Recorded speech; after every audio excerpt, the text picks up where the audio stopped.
Intercontinental Sport TV. Intercontinental Sport TV. ISTV. Come on. Thank God it's Friday, first of all. Beautiful day from here in our studio in my area. What about your area? Tell me. How's it going?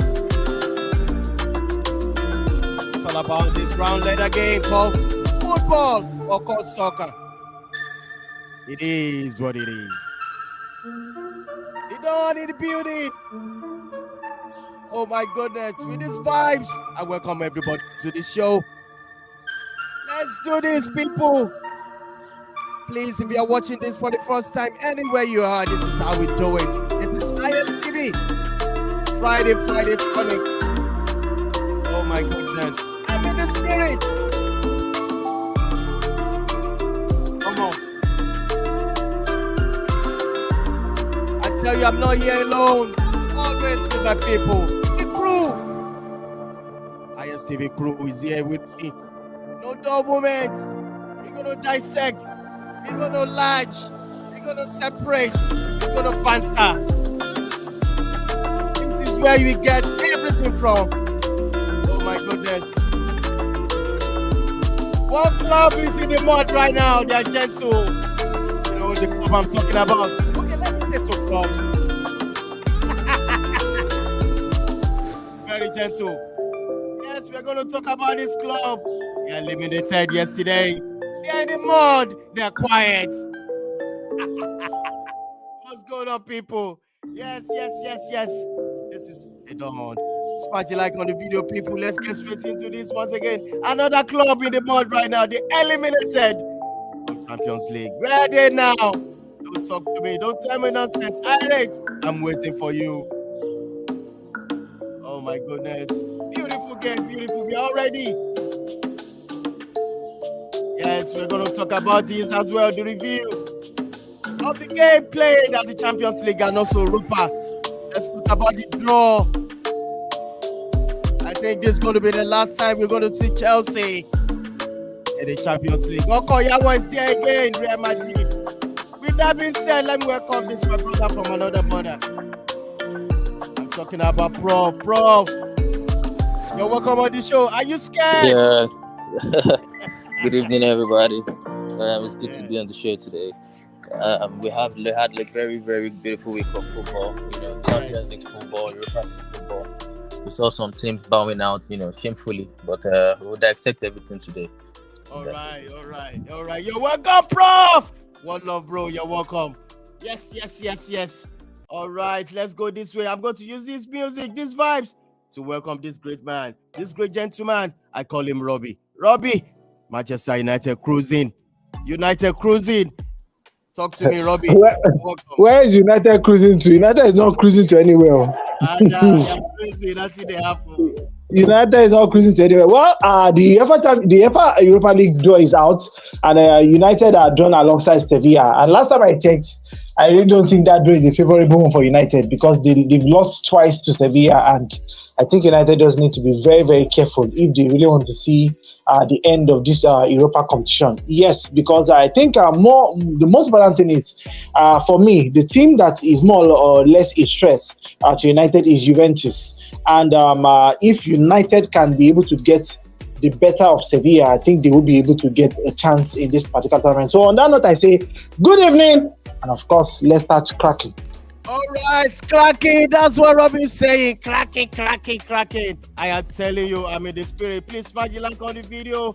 I am ready. I'm going to cook some people. I'm going to see them inside the studio right now. I'm still waiting on them. You know, people I'm talking about. Hey, anywhere you are, I'm looking for you. All right, irate. I'm waiting for you. Cooking, really bantering today. With that being said, let me welcome this great gentleman. Hey, yo, You're welcome onto the show. It is what it is. Hey, talk to me. Are you there live? Yeah, good evening, the dawn. It's great to be back. We had, like Prof said, we had a really great week of football. Arsenal surprisingly getting eliminated yesterday in the Europa League. Liverpool, in my opinion, I think we all saw this coming. So we shouldn't banter it so much because I think they should switch attentions to ending in the top four, which I still think it's doable. Of course, they have to find some consistency, but I think it's doable. And Man U, pretty decent win against Real Betis yesterday, and I feel with Arsenal now out of the competition, it's between maybe Man U, Juventus, and also Roma, because I know Mourinho will want to win the Europa League. So I think we have a pretty impressive list of sides there, and also we shouldn't overlook Sporting, who I feel play one of the they play pretty impressive football. They press you really well. They're able to create chances as well. So they'll also be maybe perhaps the dark horses in the competition. So I think we have a pretty interesting last 8 in the Champions League and also in the Europa League. Yes, you're welcome once again. Please, if you're watching this anywhere you're watching from, this is Intercontinental Sport TV. We have so many things to discuss today. So many things to discuss. But first of all, I'm even looking at where we're going to start the bantering from. These people, I'm talking about Arsenal. I'm not disrespecting them. They've been having a fantastic season so far. No doubt about that. But yesterday, Arsenal were eliminated yesterday.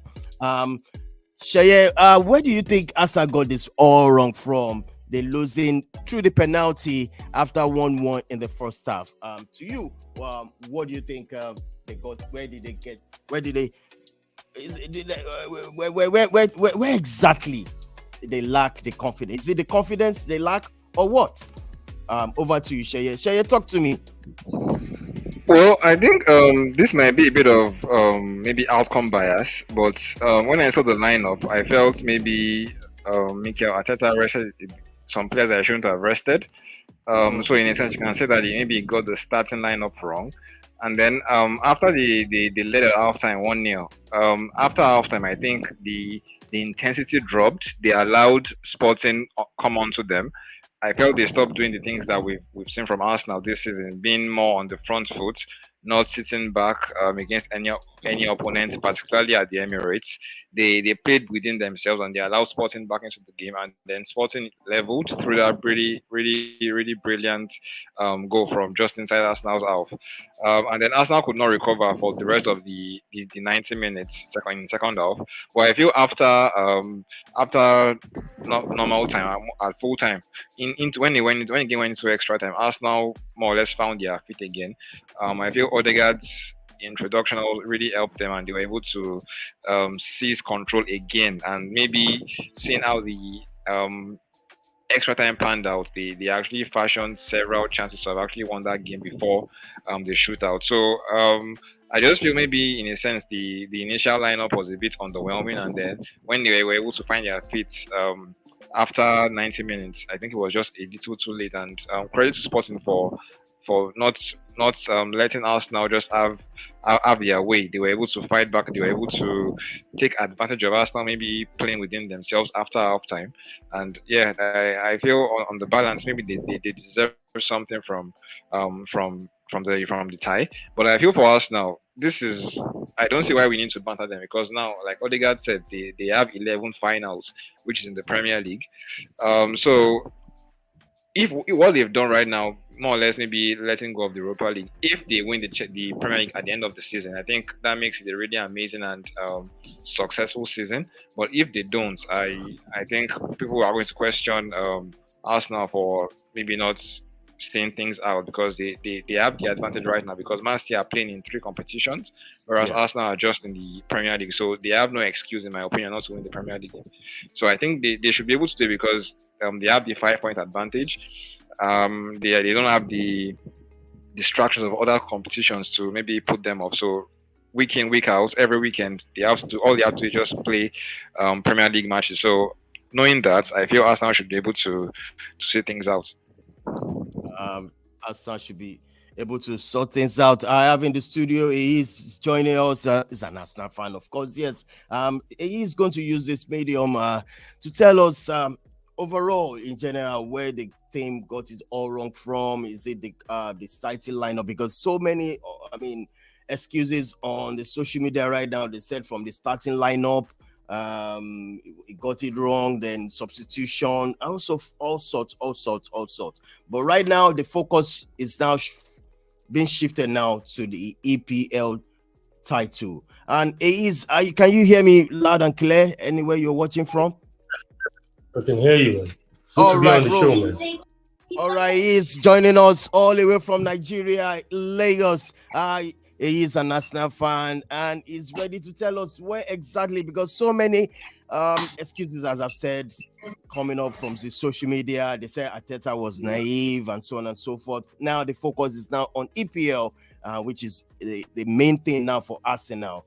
What's your submission to this, Ehiz? You're welcome onto the show. Yeah, good to be on the show, man. Good evening, everybody.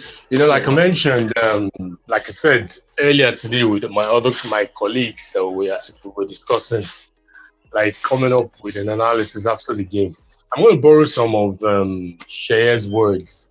For me, I'm going to see yesterday's performance as a bad day in the office. One, because not too often you see teams that have been fantastic, all of a sudden, maybe fantastic in the league, all of a sudden in a cup competition, just tend to be abysmal. Typical example, Napoli is one of the best teams in Europe. Not even one, they are the best team in Europe right now. But a few weeks ago in the Coppa Italia, I guess they lost to Cameroonese. I don't know if that's the club they lost to. But it's a smaller club that they've dealt with even in the league, home and away. So these things happen. It was just a bad day in the office. And if you see the goalkeeper of Sporting CP, that guy, it was just the man of the match. He saw the number of saves. If you go to look at the statistics of that game, it was the one that single-handedly kept Sporting in that game. Went ahead to save the penalty. So I hear a lot. There are a lot of Artetas on Twitter, on the street of Twitter. People that have not even managed football. Everybody have their opinion. Everybody will say what they feel like. But for me, the advice is just stay calm. It was a bad day in the office. It would have been a different ball game if Arsenal has lost that game like 4-0 or 5-0, or lost way that it is damning. That is when I'll have question marks. That is when I'll have fears. That is when I'll have different thoughts coming to my head, like at when it's important the most. Why would you cover to a team and lose in that manner? But they dug in there. So second half, Sporting came out as a beast. They came out different from what we saw in the first half, because in the first half they dominated just the 15 minutes, but in the second half they dominated like close to 40 minutes of that second half. And kudos to them, they dug in despite clumsiness between Xhaka and Jorginho, yesterday. And that was what led to that equalizer, because if they had catered or cleared that ball, I'm sure, possibly, maybe Sporting, based on how they controlled the game in the second half, could have still found a way to score. And mind you, Ramsdale too made some fantastic saves yesterday that kept Arsenal in that game as at 1-1. So it was just one of those days that no matter what you do, not going to turn out. And when it went to penalty is anybody's game. Anybody can take the penalty. Even if Arsenal had won yesterday, I wouldn't still have been satisfied with that performance. But I just hope 11 games, and here it is. This is my worry, because 11 games, if you have a bad game this week, you don't have any other chance to redeem yourself until in 7 days' time. So, or if you're in another competition, okay, you have a bad game today, you can easily look forward to the next 3 days or 4 days, you're going to play another game. I guess there was a bad day in the office. They're looking up to Sunday to play Crystal Palace. So, for me, the advantages and the disadvantages are there. Well, I wouldn't want to concentrate on Man City. Let Man City do what they want to do. But me, I just want Arsenal to concentrate. Yesterday was just a bad day in the office. Take a chin up and move on and see how you can address the remaining 11 games, because Premiership is very brutal. A typical example, you saw how Man City struggled to win Crystal Palace, and they've got to Champions League. See how they demolish. I was looking at Man City on Tuesday. I was like, is this the Man City that struggled defeat Crystal Palace and see them on 7? So leadership is very, very difficult, and I will enjoin Arsenal, enjoin the entire team to stay focused. The remaining 11 games, if they want to treat it as a final, so they wish. Sorry. Yep. Yeah, sorry. Still on Arsenal. We have serious injuries. Somebody just sent me a message like that. Injuries for Saliba and Tomiyasu. Is it going to be a big loss? I mean, Saliba. At this moment. Well, the injury to Saliba, we've not no adequate information yet. We've not gotten until tomorrow when Arteta would come up with the injury news. But I feel it's good. It's good. It's only the only person we have issues with is this guy. What's his name? Tomiyasu. Tomiyasu seems to be the only player that left Emirates yesterday. And don't you think that'll be under pressure as well too for Arsenal losing those players? Yeah. That's what I'm saying. Saliba is not confirmed yet. Saliba is not confirmed yet until we listen to the news tomorrow when Arteta comes out with the injury news. But Saliba, even if he's going to be out, possibly he'll be out for the Crystal Palace game, and after the World Cup, the FIFA weekend, international, he should be back. So just to use Sher's words, right now Arsenal has got no excuse. 11 games, no other competition, just the EPL, no excuse. They have to win the EPL. No excuse at all. Thank you so much up there. That's Ace, and also Irate is joining me. Prof is back. We are still going to talk about this team, this great team, Liverpool. Irate, can you hear me? Yes, the Don. I can hear you clearly. You speak up. People want to hear what's happening.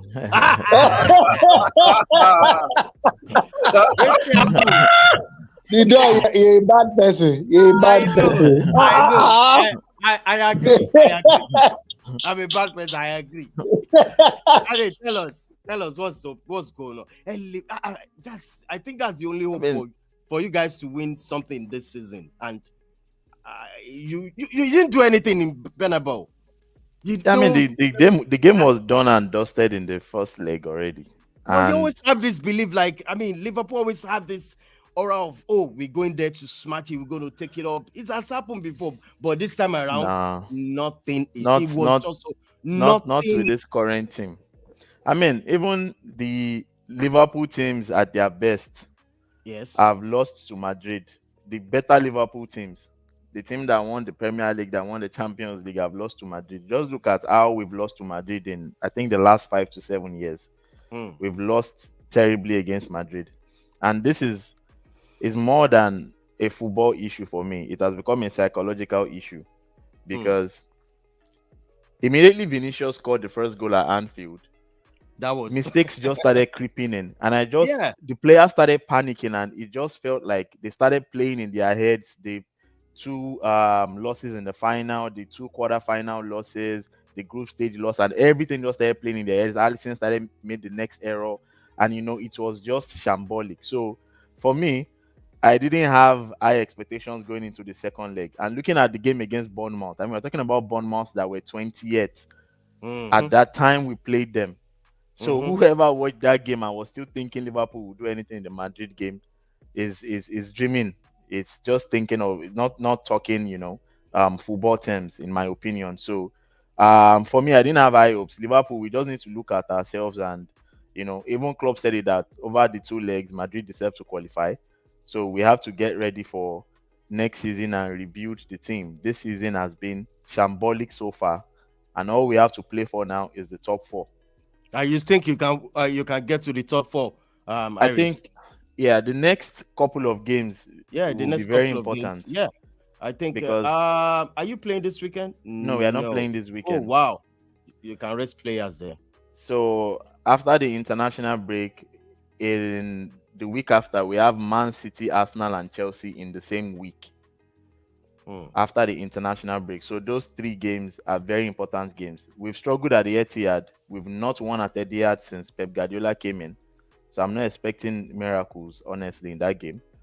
But Arsenal game at Anfield and Chelsea at Stamford Bridge are very important games. If we lose those 3 games, I think we can, even 2 out of the 3 games, I can say we are out of the Champions League race. So the club right now needs to talk to the team. They need to have honest conversations. This is all we have left between now and the end of the season to fight for, and give the players a rest going into the international break so that they can refuel and get ready for the games when they get back. The games are coming thick and fast for the last 12 games of the season, and all of these games need to be taken seriously. I mean, mathematically there's a chance. We are 6 points behind Tottenham with a game in hand, but there are other teams also vying for this top 4 place. Newcastle is there. Even Brighton have, I think, 2 games in hand. They've played 25 over Tottenham, exactly. And all of a sudden, the so-called team that we thought might fight for the title has been dragged into a top 4 race, which is Man United as well. Why you? Wait. No, you can see the table now. You guys are now also in the top 4 race. See, if you look at the points difference. So and Man we United have are one game in back. hand. We have one game in hand. Yeah. I mean, we also have one game in hand. Robbie, this is why I don't like you. You speak. When you hear about you hit it back. I told you now that for now I belong to nobody. I am for everybody. That was how our last president said it too. Right now, I am just an island. Everybody are free to come. So let me just enjoy this whole thing. Oh my goodness, Robbie, you are messing me up. Come on. John, I just want to address something because I just saw a chat. I don't know if it's a message saying Arsenal has heaped pressure or putting pressure on themselves. This thing is, I just want to address it because I know we moved on Arsenal's issue. When Man City lost in the EPL game, in the fight, we claim Man City is on this title race. Why didn't this sort of narrative come up that Man City had heaped pressure on themselves? See, I just want us to talk. I know banter is sweet, banter is good, but let's just be realistic. So let's just be realistic when we're analyzing football. Let us just be realistic. How would you say Arsenal has heaped pressure on themselves because they got knocked out in Europa Cup? How does that affect anything in the scheme of things? I just want us to just analyze football and stop the hate and just analyze with simple logic. All right. Let's move on, people. I want Shaye, do you watch the game Napoli versus Frankfurt? There's this guy called Osimhen. Victor Osimhen. Yeah, what can we do for this guy? Well, I'm just whenever he scores, I'm always pleased for him because I saw this coming from his first season at Napoli.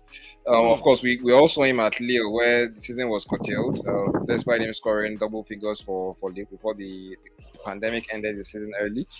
Well, in his first campaign, you could tell that look, this guy had potential, and there were still things that needed to be ironed out in his game. For instance, the tendency to just want to press by himself, to break away from what the team was doing, and then just try and play all by himself, be this one man pressing machine. Exactly. But I just feel like under Spalletti, you've seen him more or less reduce the intensity of his pressing. He's now more sensible with how he does it. We all know Spalletti has a knack of getting the best out of forward players, in particular strikers. We saw him even play Totti as a false 9 years back.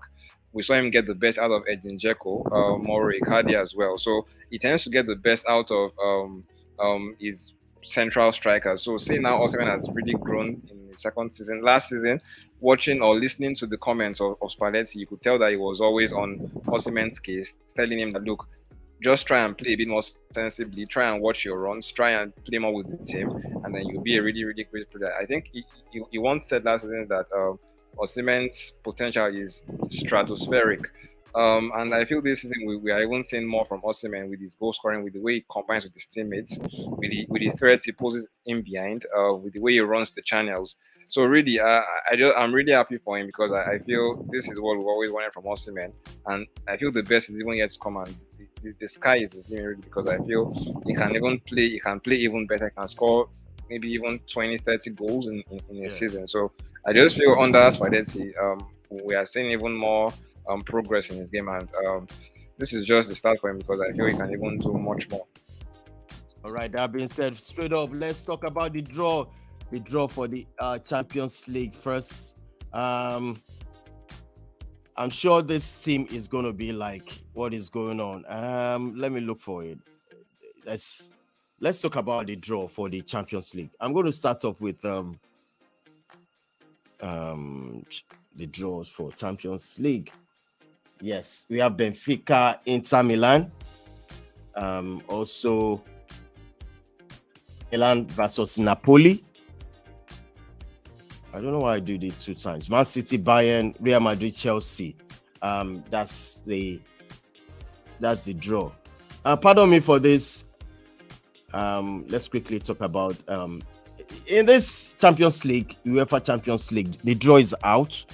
I think who's having the best moments at the moment, and I'm going to start off with you, Irate. Benfica, Inter Milan. That's the first game. Real Madrid, Chelsea, Man City, Bayern, Milan, Napoli. You want me to preview Benfica, Inter Milan? Or yeah. No. Let me. Okay, yeah. On the draw, what's your opinion? What's your take on this? I think it's a good draw, and for us, we'll be, according to the odds, we'll be having one underdog and one, I would say, top team or one of the favorites in the final. The way the tie is set up, so it's a good draw. And on the side where we have Benfica, Inter, Milan, Napoli. For Benfica, Inter, right now, Benfica have only lost 1 game this season. So for me, I think they are favorites going into that tie. Inter have not been in the best of form. They've dropped form in the league. And even in the Champions League, second leg, Porto could have won and Inter would have probably been out of the Champions League with the number of chances Porto created. So I don't think Inter Milan right now are in a good place. I think Benfica have the better form, and I think Benfica would, over the 2 legs, get the better of Inter. Milan, Napoli, I mean, Napoli are one of the best teams in Europe this season. They've conceded the least goals and scored the most goals in the Champions League this season. Yeah. And for me, I think we should be looking at them as one of the favorite underdogs to win this tournament. And Milan are nowhere near how they were last season when they won the league title.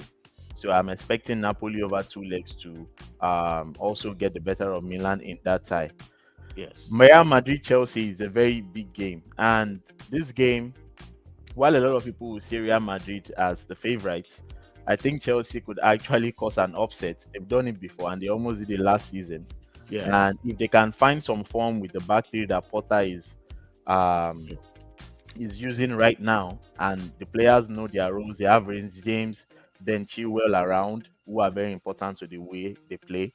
I think also N'Golo Kante, if he's around, I think even without Kante, they can still get a good game against Madrid in this. But if Kante is around, a fully fit Kante, I think this game might actually go in Chelsea's way over Real Madrid.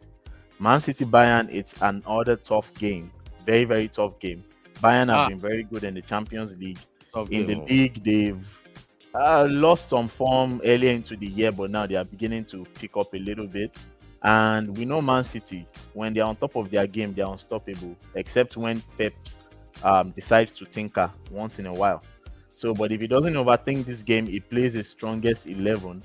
I think Man City should be able to get the better of Bayern over 2 games. So, but for me, those 4 ties, Chelsea, Man City, Napoli, and Benfica, should make it to the semi-final. To make it to the semi-final. I'm going to talk to Prof. What's your thoughts on this draw, this UEFA Champions League Yeah, is it favorable for Chelsea?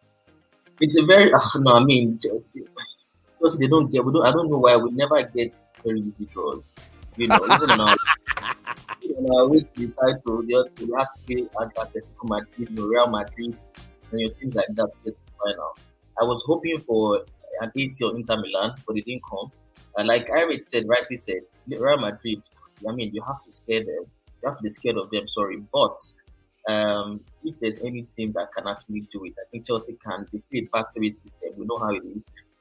Well, the spotlight will be on the Vinicius Junior, one of the best wingers in the world at the moment. Against one of the best right in the world as well in these days. Vinicius Junior was asked the other time who is his most feared opponent, and he said it's James. So that's one to watch out for. Most of Madrid's attack come from that wing from Vinicius, and it has James to contend. Hopefully, James will be fit for that. So it's a very, for me, totally in looking at it holistically, the draws are very exciting. We're looking at Man City Bayern. Nobody really knows where that is going to go. It can go anywhere. It can go either side. Inter Benfica, very tasty one. Benfica has been played. They've been almost they've been unbelievable this season too. Benfica, Napoli for me is one that I think they are very lucky with the draws because they have a good route to the final. I see them getting the better of Milan. Milan have not been great this season, and then when they get past Milan, they can easily get past anybody between Inter and Benfica. So you're almost seeing Napoli in the final, which would be a very good chance and opportunity for them to win their first Champions League, trophy. So it's a great draw. I hope Chelsea can turn up. Like Eric also said, I feel like the game for N'Golo Kante, because if you want to contend with the likes of Modric, Cruz, and Camavinga, that boy, I saw him against Liverpool, was something else. That guy is a player. He's something else. He don't read the game properly, breaks up play, and then he passes the ball well, tries with pace and power. So, I'm almost seeing him Kante in the boy. So you need players like that in the middle of the park for Chelsea. Maybe Chelsea will go and buy again now. You contend with that Madrid midfield, which is very strong.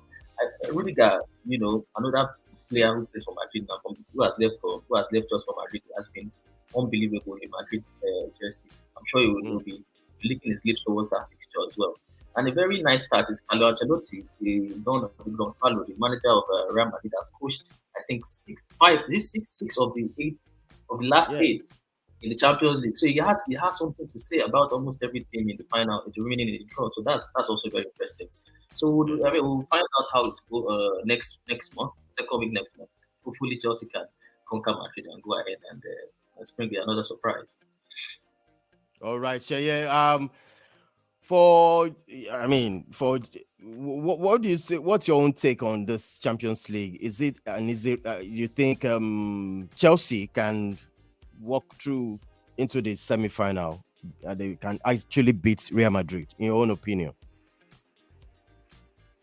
Yeah, Shaya, I'm listening. You laugh. Yeah. Wait, I feel it's obviously doable. The fact that the second leg is Stamford Bridge might be Chelsea's advantage, maybe. But I feel fine. Chelsea have improved slightly in recent weeks, getting those huge wins over Leeds United, Dortmund, and also Leicester. But to beat Real Madrid, they need to raise the level of performance, because I'm still a bit underwhelmed. I understand why you can consider it as baby steps, owing to how bad things were previously. But I just feel to be Real Madrid, they need to show a certain consistency in their performance, because against Dortmund, fine, they only conceded one, which was I fell to Jude Bellingham after they went 2-0 up. But I just feel they need to be able to control games even better, because against Leeds, when they went 1-0 up, they considered some chances. Against Dortmund, they considered that chance to Jude Bellingham. But against Leicester was where I was not happy with how they controlled the game. I feel there were occasions where Leicester deserved even more than that one goal they scored last weekend. So the game management is still a bit underwhelming. Fine, they've won the last 3. So for them to be able to beat Real Madrid, a team that can score you 2 or 3 goals without even maybe being in the game, they need to be switched on. They need to not concede steady chances to the opponent. So I feel from what we've seen so far under Potter, And owing to how bad the situation was before this current three-game winning streak, I'm still unconvinced. So they need to show even more for them to have a chance against Real Madrid in the next round. All right, Irate, I'm going to put you on the spot quickly. Irate, who do you think is going to make it to the final for the Champions League?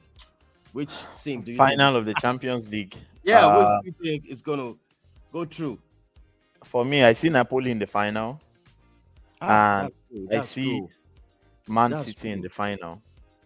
And one thing that would go for Napoli and go against Man City is Napoli will probably have the league wrapped up earlier, way or maybe even the semi-finals. So they can just concentrate on that game while Man City is locked in a battle with Arsenal for the Premier League title. So, but for me, I see both teams in the final. That means let's look at it. That means if Man City wins over Bayern, they will face rather Real Madrid or Chelsea to the final. Yes, I think they can beat either Real Madrid or Chelsea to get into the final. Man City. Ah, all right. Let me, Robbie. I want to see something then, on the Champions League. Yeah. Okay. I don't know why you're avoiding me. Robbie, you hear them? They say they don't chill. Ask some people. If you look at the okay, you know what? Before he actually says something, let me just quickly chip this in.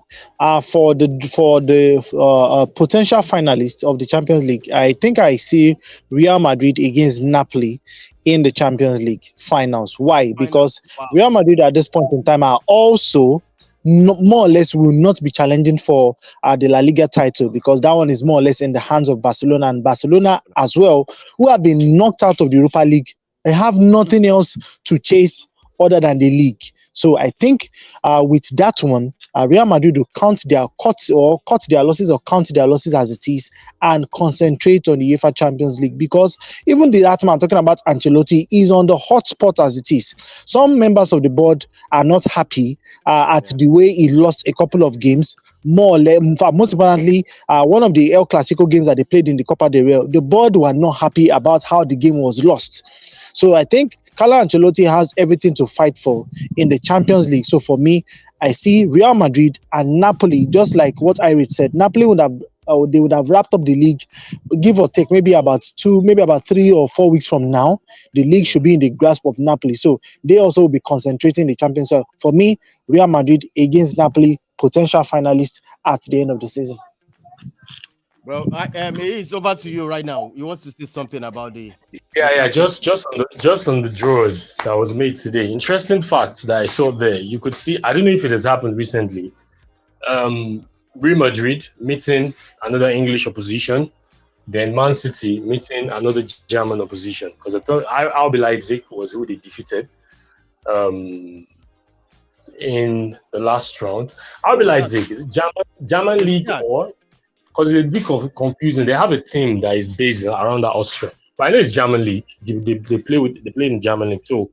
Kind of like, I don't know if it's unprecedented or if it has happened in recent time, when after the round of 16 and when the rounds of quarterfinal is done, you still meet a team from the same league that you played in the last round. So Real Madrid, Chelsea, Man City, Bayern Munich, and it's going to be interesting. Like Prof said, Ancelotti has managed 6 out of these 8 teams, so it kind of makes it interesting, because I know I saw Irate his prediction. He didn't even give Real Madrid the chance to even get to the final.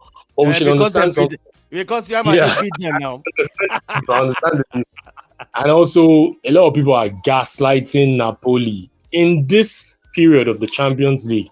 Is where it turns to be the murky waters, where if you don't have that experience, it's not all about what you can play, but there are some things naturally, traditionally, how Carlo Ancelotti has done it, been there, done it, and he knows how to find his way. Possibly some players in Chelsea as well, they've been there before, they know what's at stake, they know how to wriggle their way. So it's poised. Napoli, my fear for Napoli, they are Yes, they're in the greatest form in their life, the best team in Europe right now. Quarterfinal. Have they been there before? When have they been there recently? Have they been there recently? When were they there last time? The last time they were there. So it's kind of like dicey. And football. Football is a funny sport. Like I said, like I always say, it's like a biscuit. It can crack anywhere. So for me, I don't have anybody to say this is the person that will go into the final. I just want to watch an interesting quarterfinal ties, and may the best team win. That's just all I have to say, man. All right. Let's move on. Sorry, I want to make a prediction for me. I think Man City will go on to win their first Champions League. Because I think they'll get the better of Bayern. Really? Yes, I think they have a better defense than Bayern, and obviously Haaland. I mean, I don't know how people. I can't look beyond this man. Smashing records up and down. And he said it the other day after Leipzig that he doesn't want to sound arrogant, but he knows that Man City brought him to come and win the Champions League. He said because City have won 4 titles in 5 years, so they know how to win the league. He said he's been brought to come and win Champions, and you can see the way he's always up for it. Against Leipzig, he was ready to destroy all of them. So he's going to play. Bayern Munich will enjoy playing against Bayern, who will play on the halfway line. They'll give him space to run into. I think Man City are the best team in the country, the world. Honestly, they are at full strength. When they are dazzling, they are the best. Nobody can stop them.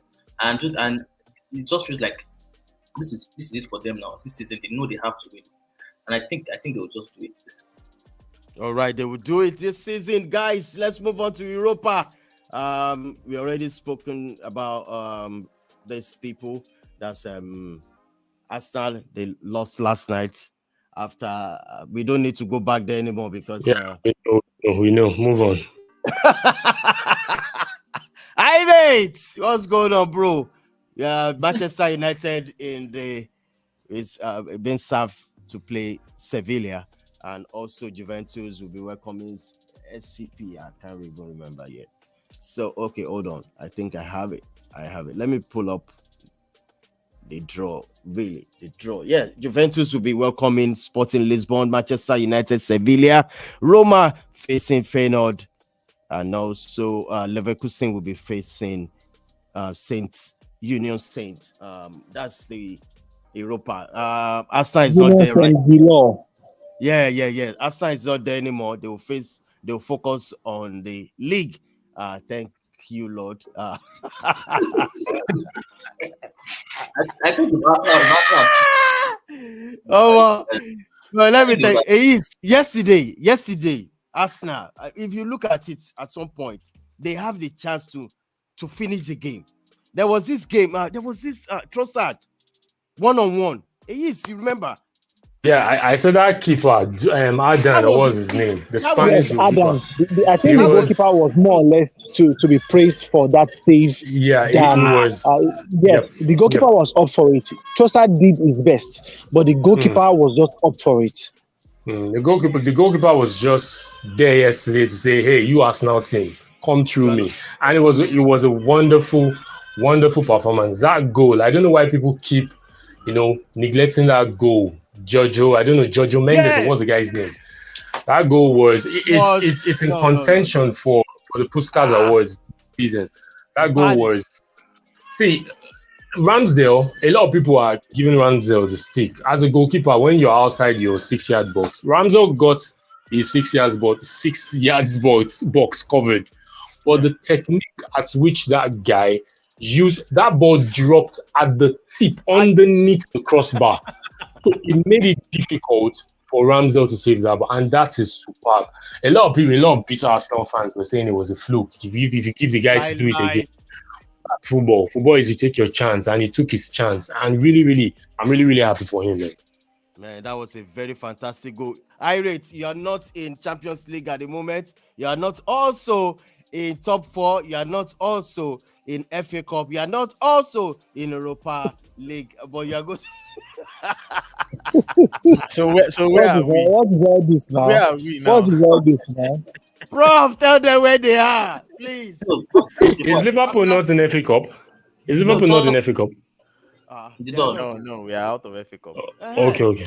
Please tell them where they are. I want to I I want to just quickly say, because I didn't speak on the Arsenal's game. What I just want to say about the Arsenal game is, I'm a little bit critical of Arteta, and it's been fantastic. He's been one of the best managers this season. But I was a little bit critical of. I don't understand the ideas why managers do this. You're going into a sporting game, your first Europa League tie. The Arsenal, they've never won any Europa title. They are flying in the league. A good opportunity to go ahead and win the title, and then you still start your first choice back four, besides Ben White. You go with your first choice goalkeeper, then you go with some of your first team players, likes of Martinelli, Xhaka. But yet you rested Odegaard, Saka, and then you felt like you looked a bit of both because Saliba now went out. Yeah, he rested this guy too, Partey. He rested Partey, Odegaard, and Saka. Okay, now for me in my mind, I'm thinking, so you did that, but yet you didn't win the game, and you still lost key players to injury. So why not just go for it from the beginning? Go for it. Start Odegaard. Win the game possibly in the first 60 minutes. Then take your key players out. And then bring in the French players. Then the job has been done. So I still don't understand it because at the end of the day, all the players played, including the first team players. Everybody played, had a piece of the ball. So for me, I'm a little bit critical. I mean, Arsenal fans might not agree, but I'm a little bit critical of that decision that he made because they were out, lost players, and still out of the competition. So it's over to you. Do you think Arsenal we should forget? I mean, if this guy fails to win this league, he should be sacked for me. I'm sorry. No. I'm not. Why would he be sacked? Why would he be sacked? He keep bottling it. This guy's no. I think this is reminiscent of the popular Ebenezer Obey song, the donkey, the man, and the son, right? I know Robbie won. Yes, absolutely. Yes, I do. This is the same Arteta that has been criticized last month, shortly before the World Cup, shortly after the World Cup, after EPL resumed, that he has always been. He has, even a stats came out that only Arsenal, Arteta has made the lowest number of changes to his first team players. This was the same guy that was criticized. He keeps using the same amount of people. Arsenal does not have squad depth. Arsenal does not have this, blah, blah, blah. And this, like I said, we're in an era where technology rules. The medical guys, they study these guys. They measure everything, data. They have data to back whatever decision they make.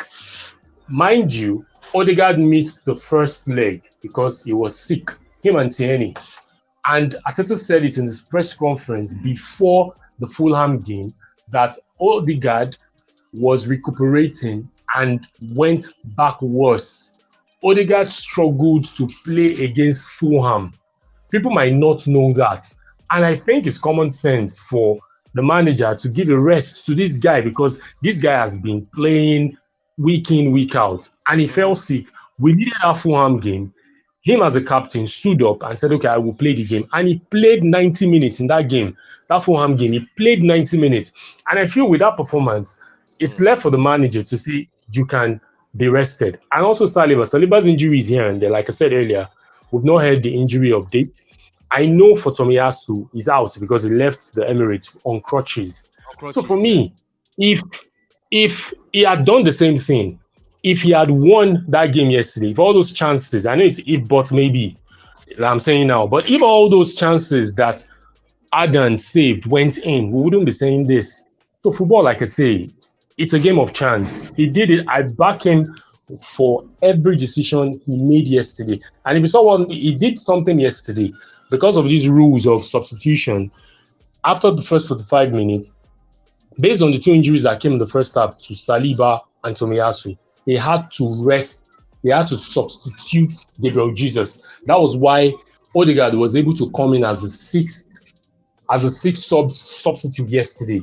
So other players are there to play, and the cup competition is what give chance to other players to play. And for me, I feel the truth is out there for everybody to see that there are some players that are not up to the level at which Arsenal wants to go.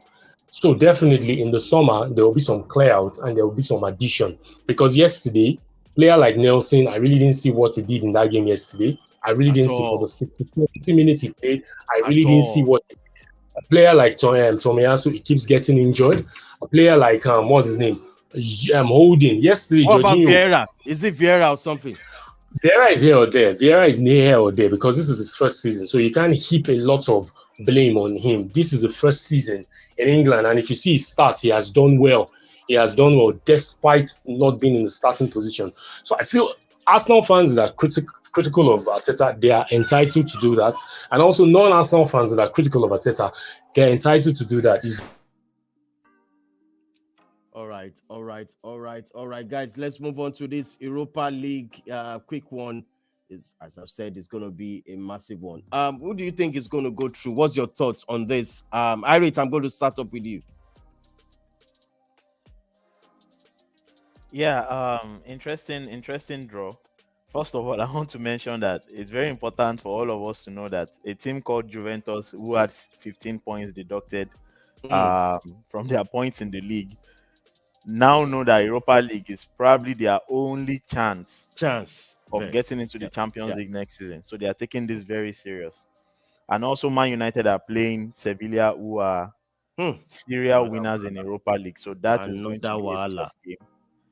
Also, Jose Mourinho would also want to, he conquered the Conference League last season. He wants to conquer the Europa League and definitely, come into the Champions League next season. So it's going to be an interesting game against Feyenoord and also Leverkusen, who have not been having a great season. I think they should be favorites over Union Saint-Gilloise. So interesting ties, but for me, I think Juventus Roma should go through, and then Leverkusen and Man United and Sevilla game is very close to call. But based on recent form, I'll go for Man United to qualify over, and I think Man United will meet Juventus, which will be a very, very interesting game.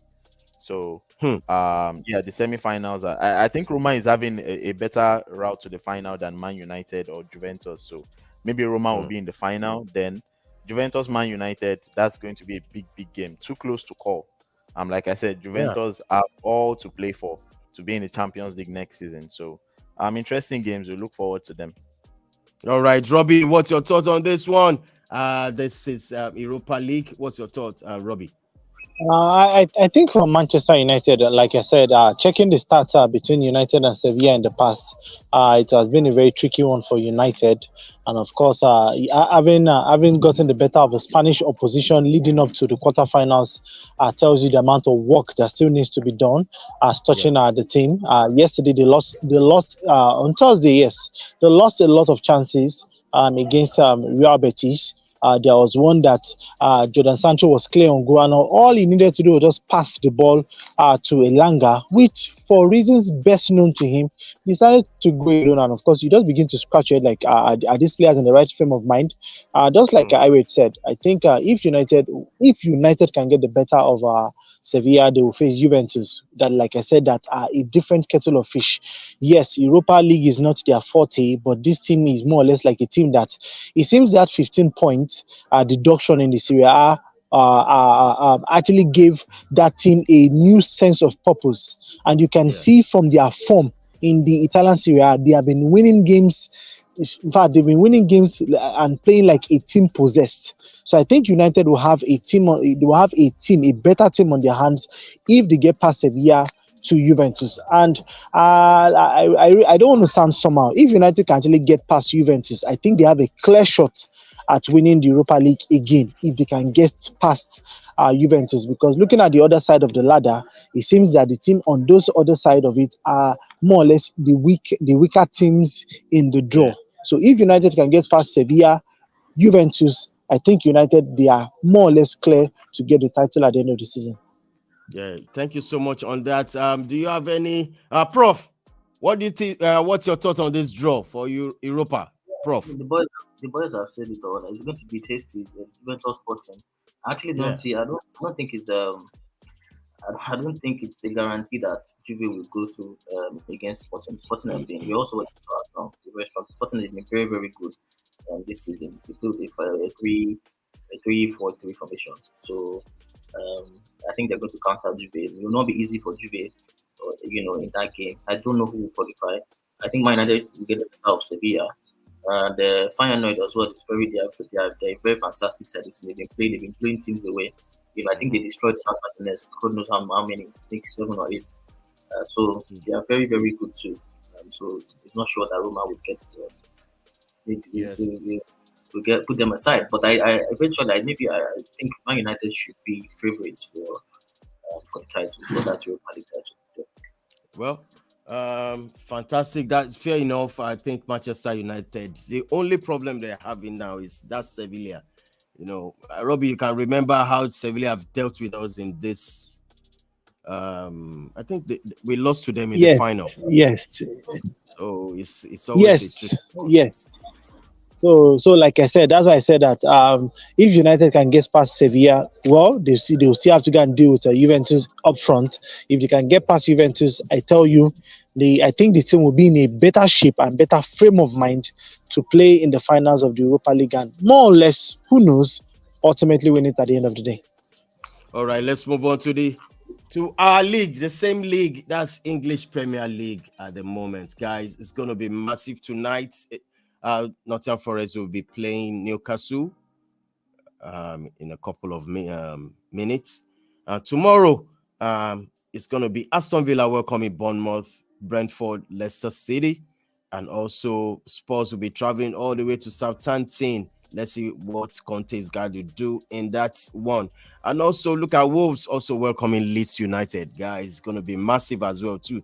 Chelsea tomorrow. We are coming to that. We want to ask for the analysis, what we should be expecting from Chelsea. Is it another 3 points in the kitty? We're going to ask our Shea and also Prof to talk about that game, Chelsea versus Everton. I think it's also a derby or something. And also on Sunday, as this guy has been sacked, the coach of Crystal Palace, that's the legend of Arsenal, which is Patrick Vieira. What's your thought on that, Irate? Is it a good time for them to sack the coach Vieira? I mean, looking at their form since the beginning of the year, I think they went 3 games without having a shot on target recently. At all. And they've not been scoring goals. So they've been drawn into the relegation fight. And I'm not surprised at all that they decided to ask the manager.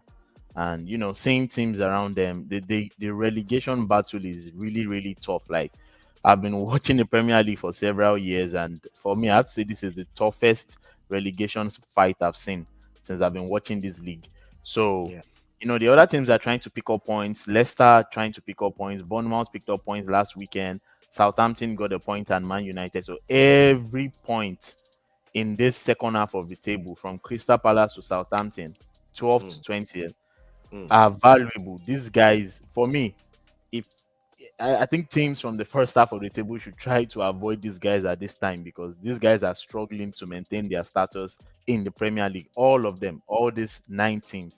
So they had to just call time on Patrick Vieira. He didn't deliver so far this season, and they will be looking forward to getting a new manager. I think it will be too early for the Arsenal game, but in order to save their season, they had to go in a different direction. So it's a shame, because he came in last season and he did well, got to the FA Cup semi-final and finished 12th in the table, playing good attacking brand of football. But this season has not been good enough despite all the attacking options they have. So they just had to let him go. But are you saying it's okay for them to let him go? Because I'm looking at, if you look at it, Irate, look at the table. It's on 12. I mean, position is 12.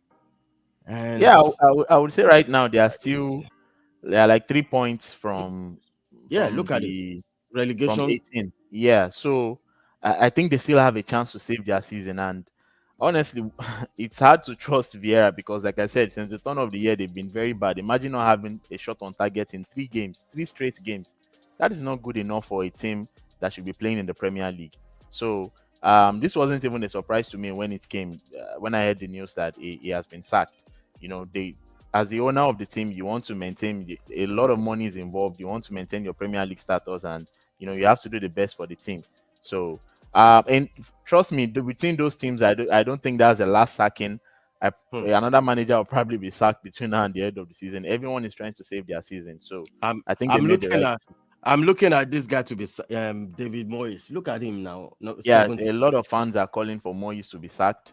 I think what is keeping him in the job so far is they are having a good run in the Conference League. They're in the quarterfinals right now, and the team went from 2 top 7 finishes to right now they are in 17th. It's also not good enough, but I think the owners trust him to get them out of this mess and probably even win the Europa Conference League. So I think they should still stick with him due to the fact that he's doing well in Europe. They should still stick with him for now. But in the next 2-3 games, a lot can change and he might be axed as well and a new manager brought in. So I won't be surprised. But do you see any manager coming in to help them? Irate, quick one. Is there any manager they could approach? Maybe Lampard. I mean, Lampard couldn't. He was asked at Everton and he was asked at Chelsea. So I don't think Lampard will be coming in. I don't see Gerrard coming in as well. Also, top managers like Pochettino and Luis Enrique won't be coming to these teams. Yeah. So I think their best bet is, go around Europe and see the best of the rest. Maybe in Portuguese league or in, De Zerbi came from, I think, Shakhtar. So, you can just go around those leagues and find a manager who can galvanize the team and save the season. Like Leeds United have done. They brought back Javi Gracia from, I think, Spanish league, or I don't remember the league he came from.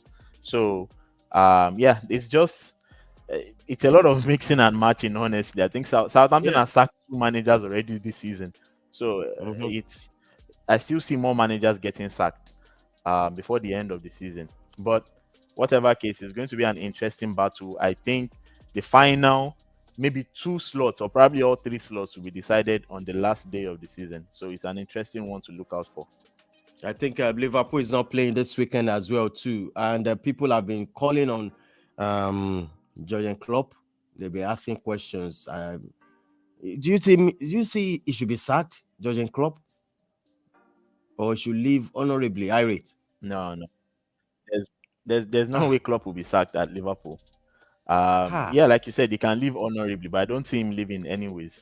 Because he brought the team to the level where they are right now, and now the team is struggling. So we need to give him that chance to get the team back to the potential and the way they were playing before this season. I mean, as our last season at this time, we were going for 4 trophies. We eventually won 2, but now we are not in any competition. So it's a huge downturn from last season. But he will still be given the chance. And probably money to sign a couple of players. But for me, like I said, and this has been analyzed severally in different studios and podcasts. And the truth is, whatever rejuvenation we are doing at Liverpool needs to start from moving Trent from that position. There's nothing you can do. Everybody's saying that. Everybody's saying didn't win one single duel against Vinicius Junior. Not one in that game. Not even one. So he just can't defend, and you can't keep exposing your centre back. Even me as centre back, I wouldn't like that, So sorry, Irish. I just want to chip in there concerning Trent Alexander-Arnold. But this was not how this guy was 2-3 seasons ago. No, he has always been bad defensively. Should the question mark not be on Jurgen Klopp? Because this was a guy you brought from the youth rank, and he went from 0 level to the next level, and all of a sudden he just dipped. And he's deep. What's wrong? It's deep. The deep he's had is not even temporary. Now it seems permanent. And for me, the question I want to ask: don't you think Jurgen Klopp should take responsibility of some sort? Yes, definitely. Jurgen Klopp is playing him in that position. He's the one choosing the team, so he keeps playing Trent at right back, and he's always exposed. So Klopp should always take the blame too. I agree with that. But when Klopp brought in Trent from the youth team, Trent wasn't a right back. Trent has always been a midfielder. But Klopp played him at right back and has been playing him as a right back ever since. He didn't start his career as a right back. Oh, really? So, for me, I think it's important to take him back to the position where he started his career and get a right back in. And I mean, over the years, we've been successful. Let me come here. Yeah. Sorry, I don't think.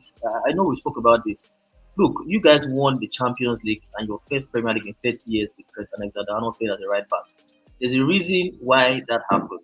For me, I still feel like you people are not playing the pattern that you used to play. The high pressing get pressing style, the heavy metal football that your club plays that limits the right is right exposed. The likes of Henderson go over to the right to cover for him if the threat is found up wanting up there. So why not if your manager where I would criticize Klopp is the fact that he doesn't change his style. He doesn't know how to adapt. He knows one way. So if you know one way, then you must make sure that you bring up players that fit the style. You cannot use Milner, Fabinho, and Henderson, who is getting older, and keep playing the same style. They're already getting old. So make sure you go out and recruit players that fit that style that will still allow Trent to thrive in his way in the position that he plays. We all know that on his day going forward, Trent is one of the best. He's suspect defensively, but then look for a way to cover for him the way you've done, the way you did when you won the title and you competed. With him, you've competed for 3 seasons, won the Champions League with Trent at right back. So there must be something working there. He just has to find a way to make it work. I don't think you have to necessarily, take him away from that position. I understand your point, but at the same time, as a defender, how long can others cover for you? There are situations that you'll be exposed one on one, no matter how hard everyone tries to cover for you. I mean, we saw in the second leg last during the week, Konate covered a couple of times in the first half. Later, even the workload even became too much for Konate himself. How long will other defenders continue to go? Trent has been playing this position now for I think 4 or 5 years, and he has not improved one bit as a defender. One bit, even when we're winning, he has always been defensively very poor, even when we're winning games. So, how much patience should Liverpool fans continue to wait and keep up with Trent? For me, I think the solution is get a right back that can attack and can defend and move Trent into midfield. I think maybe he can even take over that position from Henderson. I mean, look at his deliveries. His deliveries are one of the best in the Premier League. Absolutely. So let him play in the midfield and give his assist and create chances, and then getting a solid right back where one person won't be a liability. Because as far as that back line is concerned, out of the 4 guys at the back, Trent is the major liability. Any manager knows you need to target Trent. Don't worry about going to Robertson or Van. Trent is always the problem. So you can't always have players covering up for you in even especially one-on-one situations. That won't always be the case. Like I said, look at last season against Madrid. Liverpool had the better chances. Liverpool had possession, more passes, everything. And, just one mistake, one goal. That's it. Vinicius sneaked in behind Trent. Of course, we can blame other defenders as well. But he was with Vinicius. There was no reason for him to let Vinicius get past him. And we lost that final. So, this kind of, you can't always cover for everything. Just move him to another position. Move him to the midfield where he started his career. Or sell him. And get him right back. Of course, we can't tell him. He's a young man with lots of potential, and now he has even been dropped from the England team. I mean, no one even expected him to make it. That's true. These deficiencies. How long are they going to cover for him in the England national team as well? Will Gareth Southgate play the way Klopp plays just to suit Trent? I don't think that will happen.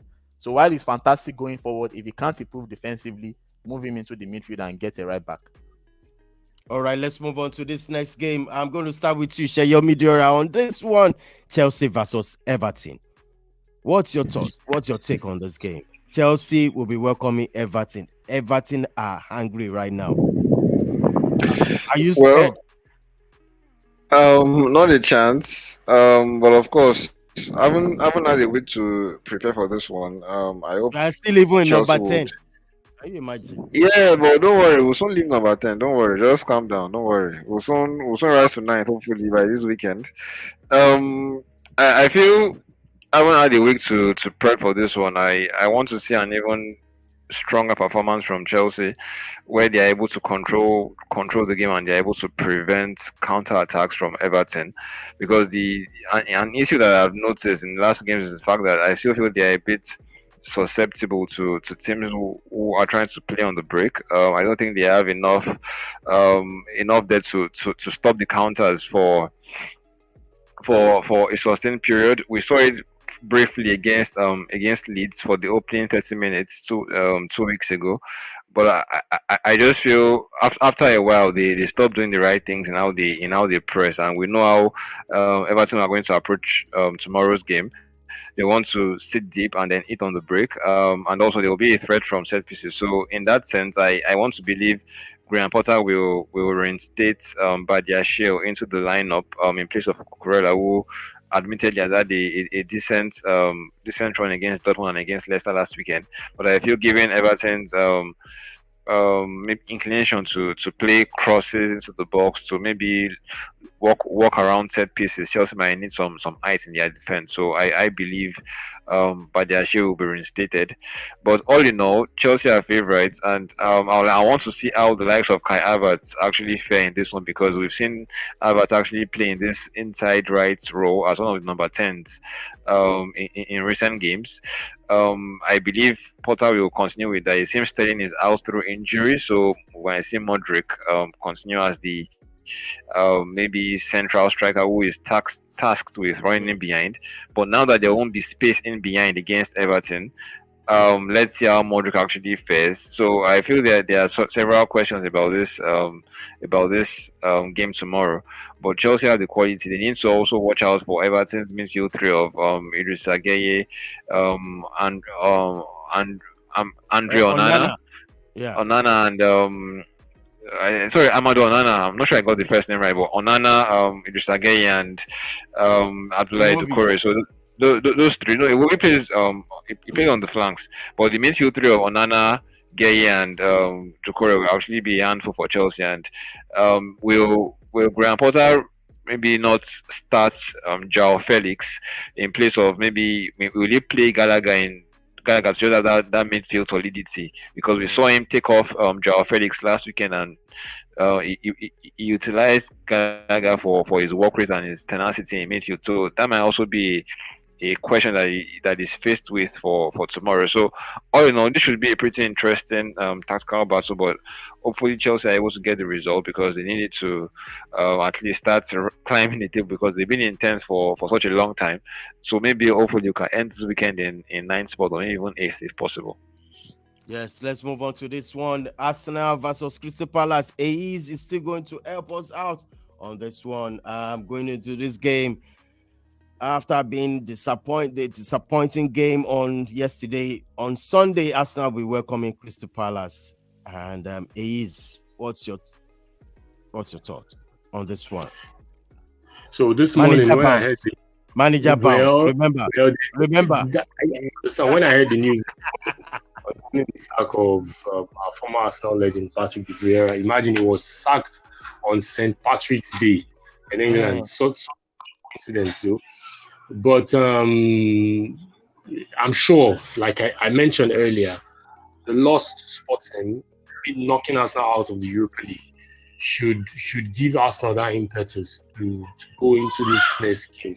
And one thing we've seen about this Arsenal team, anytime they drop, anytime they lose, they just tend to come back. They tend to come back stronger. It doesn't really affect.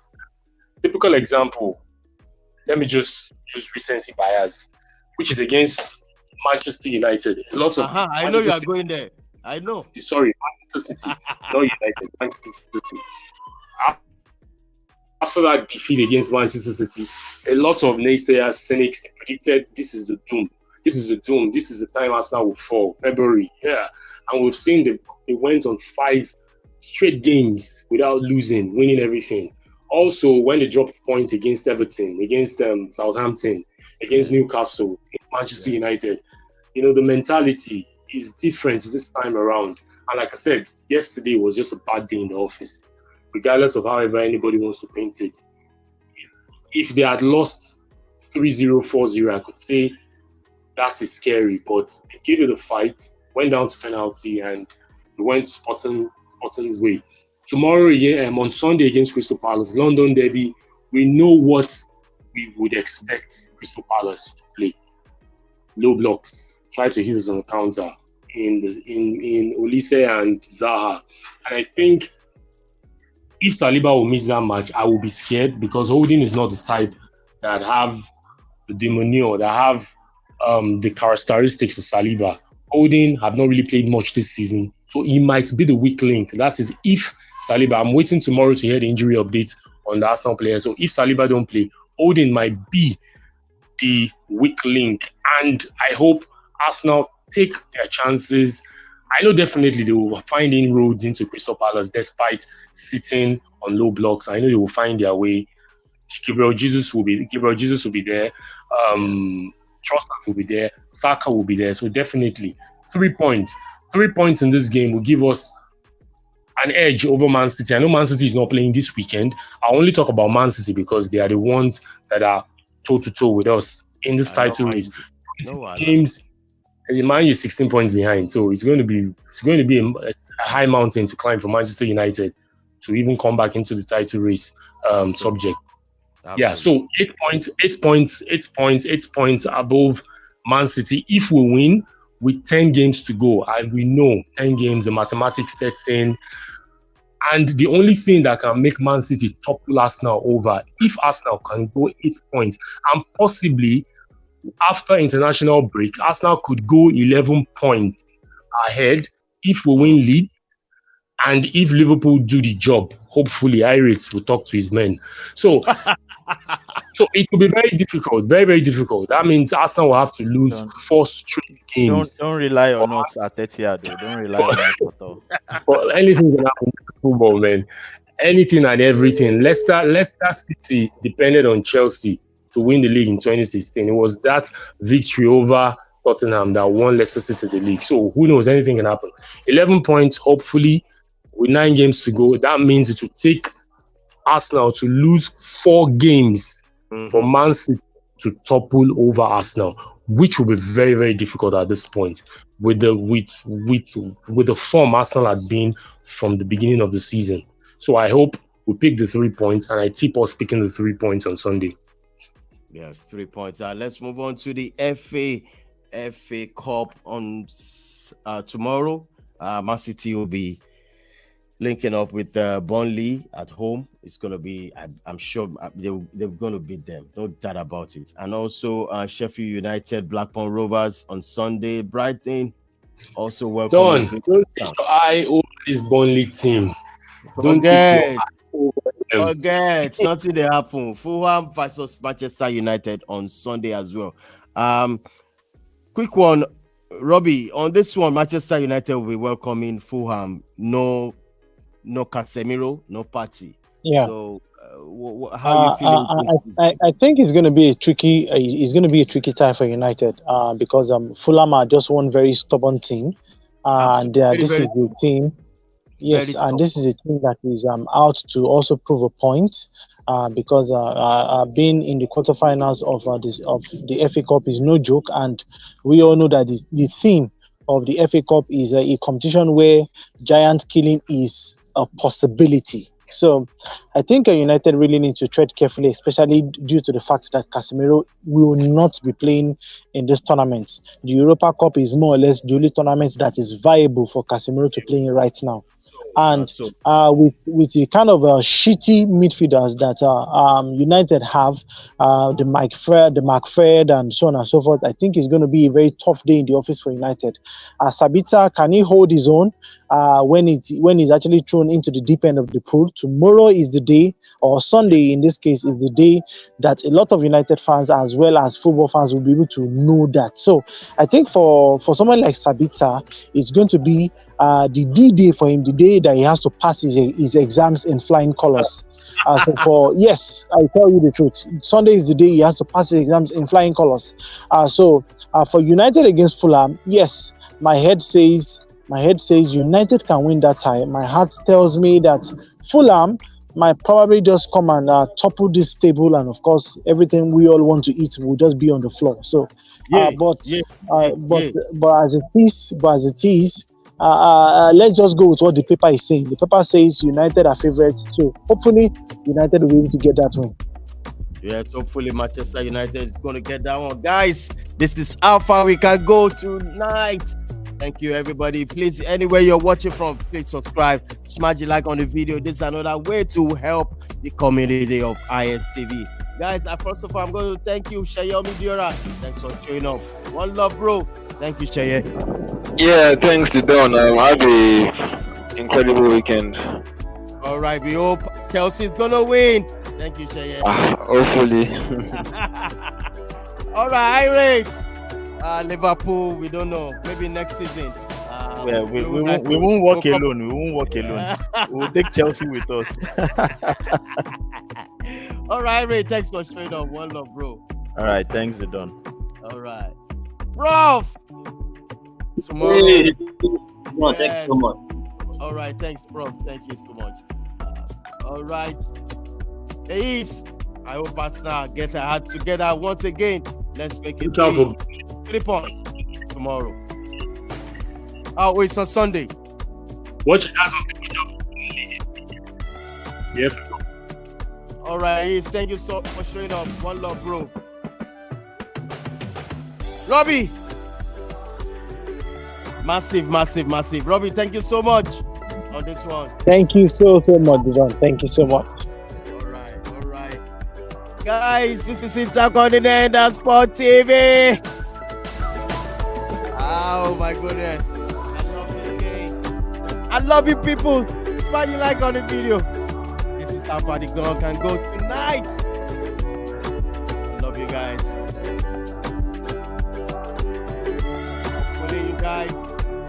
See you same time next week on Friday Sport Preview Show. Down in the building. I'm signing out. One love, people. Bye for now.